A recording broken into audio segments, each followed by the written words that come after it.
Well, first off, Dr. Hall, I want to say welcome to Simpson University, and we're very excited to have you here, and we appreciate you taking the time out to sit down and talk to us today. Obviously, you just moved here to Reading. What has been your initial reaction in the environment here at Simpson to you arriving here on campus? The reception in Simpson has been fantastic. I've started off with a Colt 45 game with the city leaders. That was a ton of fun. And everybody on campus has been kind to a fault. What I've noticed here is tremendous hard work ethic, people that love the Lord and who are excited to get moving in a new era. What are a couple things you want students, faculty, and staff, or alumni, donors to know a little bit about you? I would say that Christian higher education is and has been my whole life critically important to me. I'm in my spirit and my action, in my heart, I'm unapologetic evangelical. And that means that plays out as being tender-hearted and tough-minded. I love adventure with students. The best moments in my career have been with students, usually on the trail or at a ball game or just talking about Scripture, talking about the Lord's active engagement in my life and in their lives. And I cannot wait, I just can't wait to get to know the students as well as the faculty and staff. What is your overall view and plan for the university here in the next couple years? Well, first of all, I would say, and again, that's a great question. It's the right question. Because here Simpson is really the Reading hometown university. And we have tremendous strengths, many of which have been unrealized.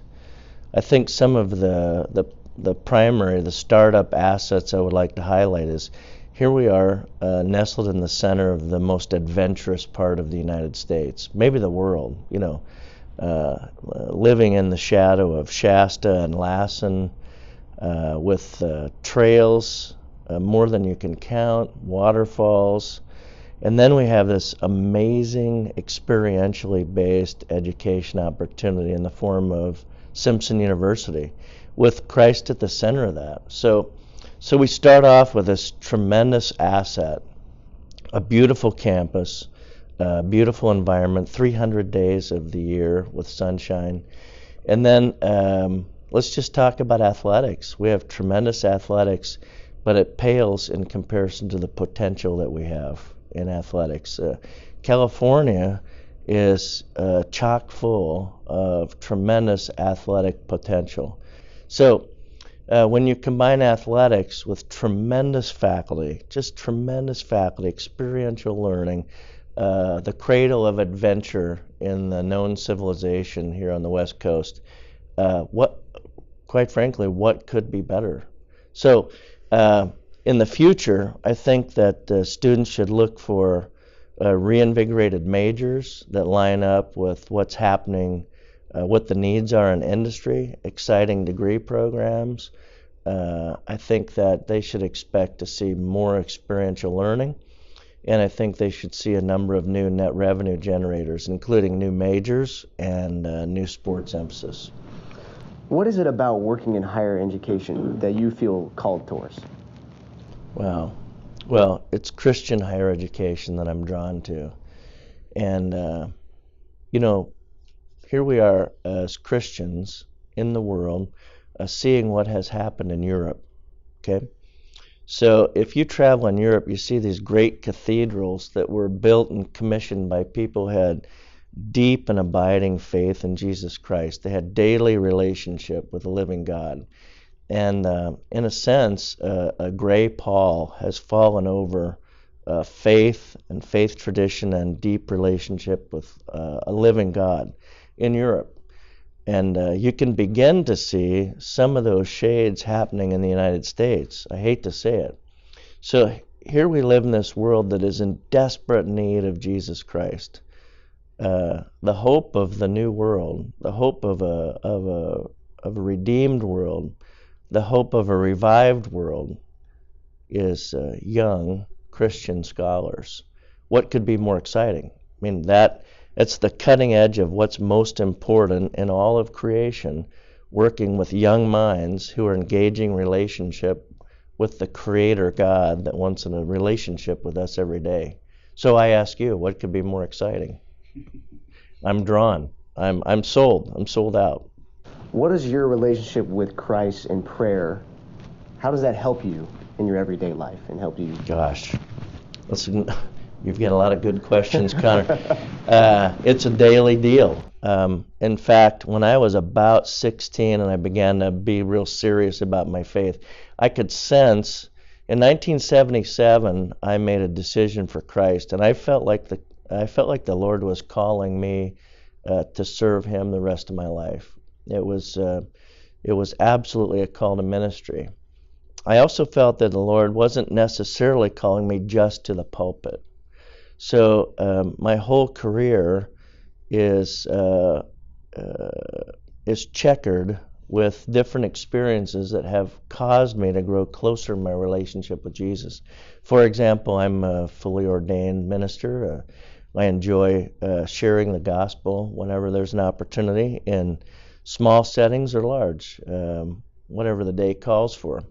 But in terms of prayer, again, go back to when I was 16, when my mentor, Bob Neighbors, said, I can see that you're getting serious about relationship with Jesus. And he gave me a book by A.W. Tozer. It was my first serious faith formation book called Renewed Day by Day. On the first page, let me put a comma there for a minute. I'll just say that I think that what most Christians deal with, particularly in the Northern Hemisphere, is that we're so ensconced, we're so insulated by blessings that we're tempted to say, I got this, God, don't worry about it. And so if you're a guy like me who has a lot of drive and a desire to learn and a desire to be on the front edge of what's going on, it's very tempted to start saying to God, look, I got this, I'll call on you when I need you.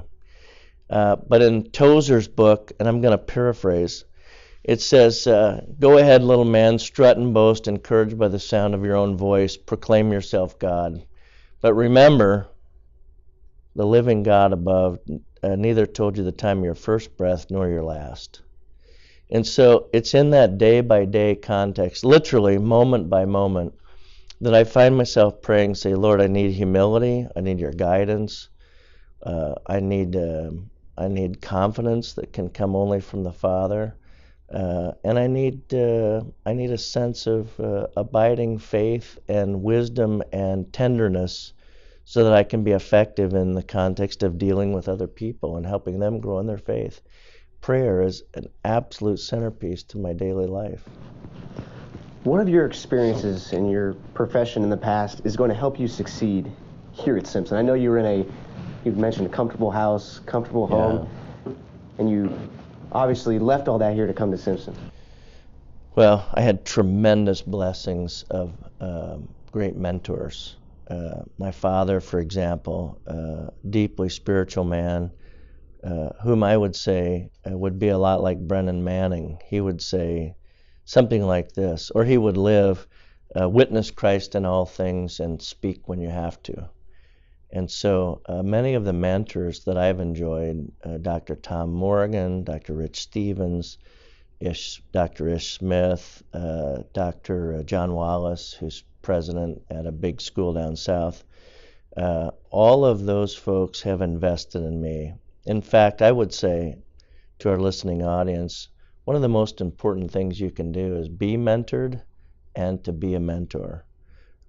Because if in the context of mentoring, if in the context of shared, a regular, devoted prayer for one another, if in the context of reading the Word together and doing life, reading yourselves in the Scripture, you set yourself up for success that you really can't prepare yourself for.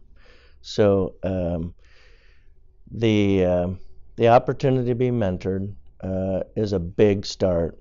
Let me then say, at my prior institution, I had the opportunity to participate in retiring an enormous debt, over $12 million, and reinventing the university in the same kinds of ways as a Christian university that we face here at Simpson.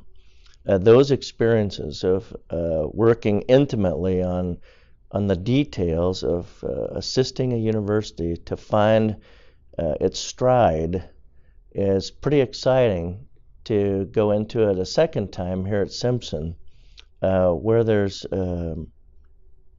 faculty and staff unequaled. And so when I have the experiences and then I get to be at Simpson, where we're just ripe, we're just absolutely ripe for rising to a new level. That's pretty exciting. I feel well prepared. What about Simpson University makes it unique and different from other schools?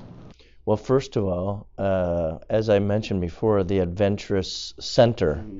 We are planted right in the center of the adventure capital of the United States. So that's a start. Another start is that there are a number of Christian universities that claim to be Christian, but it's really an affiliation. Perhaps the most important and profound difference about Simpson is that we're still living in an active, organic, daily devotion to Jesus Christ. You'll find that I'm unapologetic in that as a priority, and Simpson is a rare, one of the very few universities in the nation that live that out every day. For the people who are concerned about the accreditation or the finances of Simpson University, what would you tell them? Well, I've been working with Simpson for about 16 days now, but I've been studying Simpson for about 6 months.